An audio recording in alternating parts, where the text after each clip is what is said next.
we always were cutting edge. We always were ahead of the curve of everybody. And so when we had computer systems, people would come and say, wow, I wish we had something like that. And that was because the college was committed to it, and they committed with money. Technology on campus was so interesting. Our computers were very slow. We had very simple multitasking systems that we were implementing. OS/2 Warp. We had a very early Unix version with huge monitors. And it was amazing how much technology changed what we did. And it was a real challenge to try to stay with the technological changes.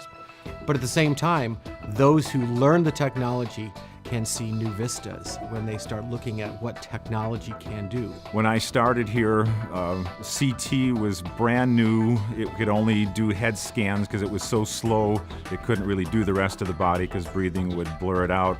Magnetic resonance wasn't invented. Digital radiography, like digital photography, wasn't around at that time.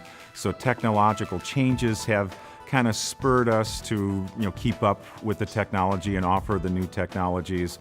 And it's nice because the college changed and paralleled with that. When I first started back here, I wasn't really sure that how much support I was going to get through animation and through developing the program. And at first it was slow. So we kind of agreed on bootstrapping. And I took existing equipment and was able to get things that weren't designed to do animation.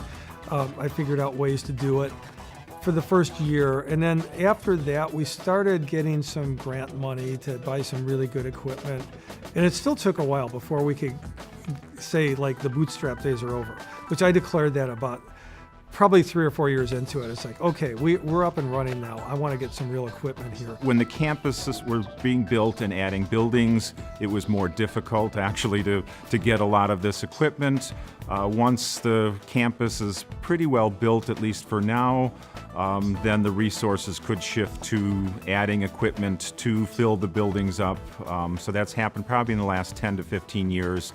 After completion of the HSC, the tech building, Homeland Security. Now that that's built, we've got the resources, and now we've been able to expand. It's been a quality-oriented institution for my entire 27 years. It's always been about quality and kind of being cutting edge. And so, maybe in the last 10 years that had more to do, maybe it's always had to do with technology, but I mean, when I look back at my years here, what I remember are not technological aspects so much as the risks that administrators and teachers and students were willing to take to be kind of cutting edge in all areas. And I think that's what set us apart.